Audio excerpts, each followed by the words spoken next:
Hello everybody, this is Gregory with How I Lost Over 100 Pounds and Kept It Off for 30 plus years, where there should be no hesitance in your weight loss and weight maintenance. Today we're going to continue this series on don't drink your calories by talking about liquids.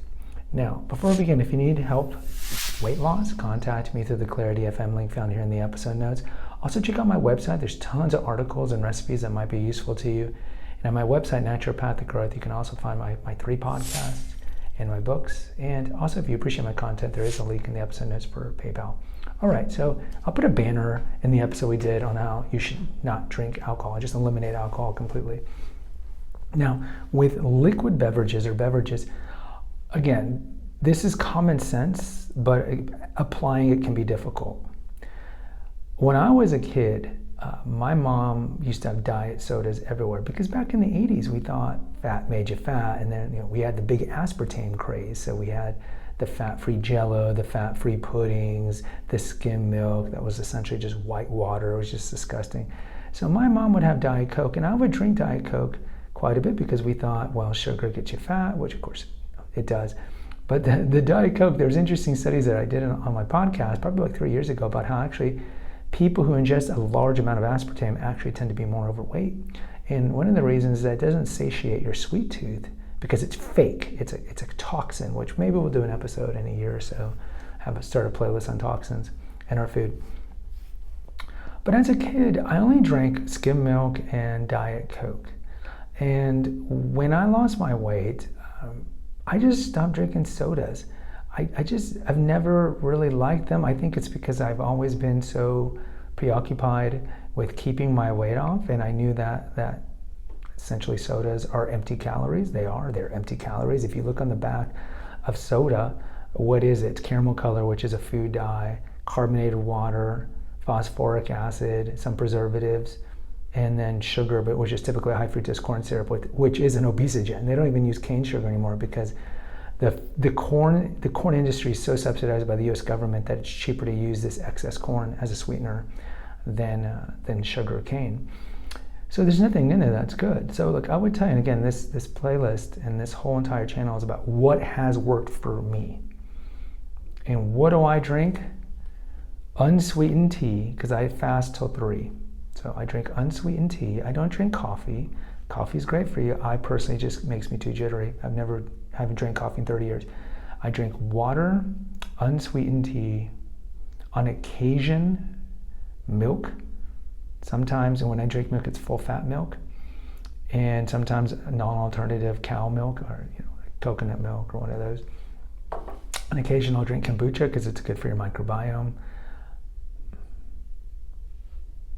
Herbal teas, and that's about it. Tea, water, and then, as I mentioned in the alcohol one, maybe once a month I have a glass of wine.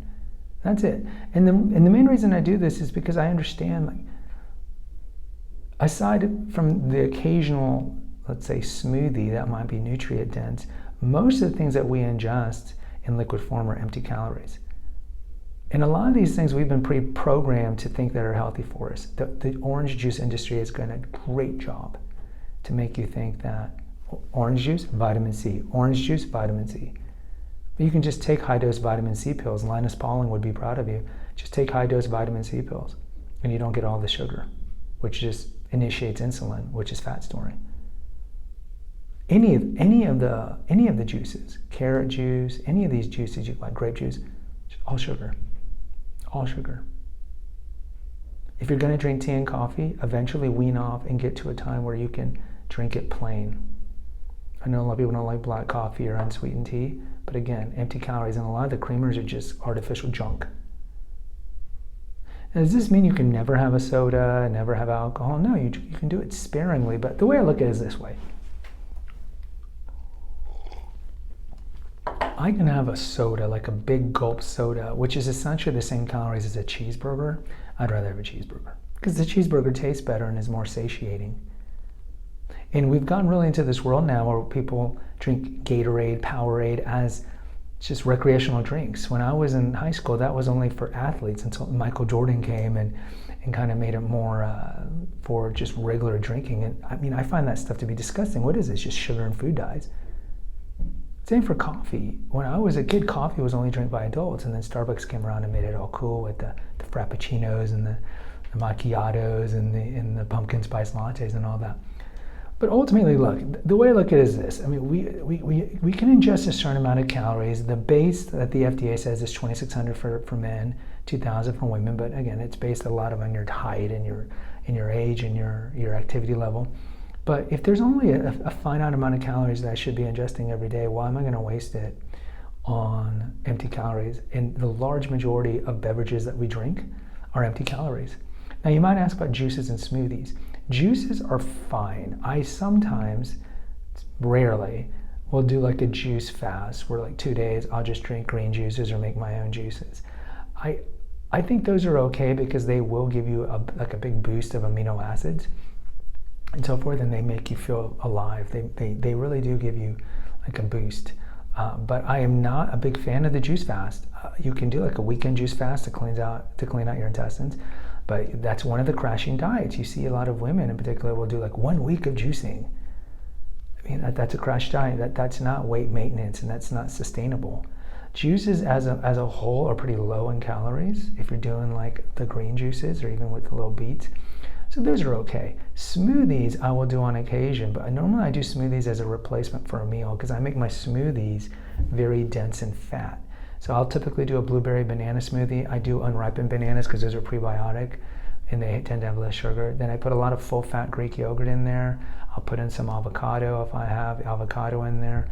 I'll use full fat milk if I have full fat milk, or I'll use coconut milk typically.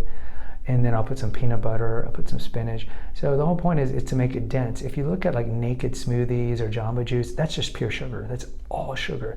Look at the back of naked smoothies. It's like, depending on which one you're getting, 40, 50 grams of sugar. Again, pure sugar initiates insulin response. So in closing, what's worked for me? I have no problem not drinking another soda the rest of my life. It's been years since I've had soda. No problem. I'd be totally fine with what I'm doing right now. I love tea. I drink a variety of teas. This is green right now.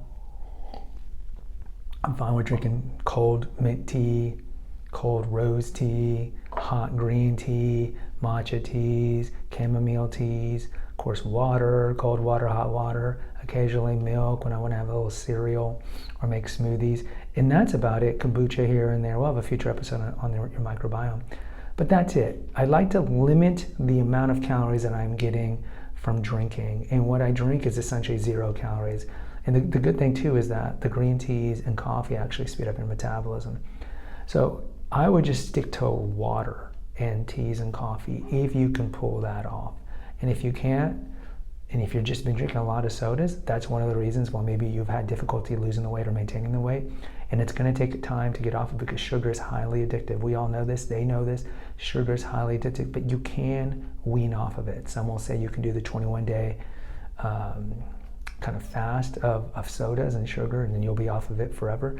I would just tell you incrementally slow and steady wins the race when it comes to weight maintenance. So if you know that you're drinking way too much soda every day, slowly wean off. I would not tell you to go to the diet sodas or the sodas that got Splenda. I would not tell you, or acesulfame potassium, the new sweetener.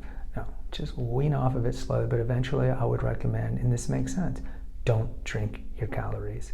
Guys, post in the comments. Let me know if you've had struggles with liquids, caloric liquids. Hit the notification, subscribe, and share button, and share with others. Until next time, take care, God bless, and pray.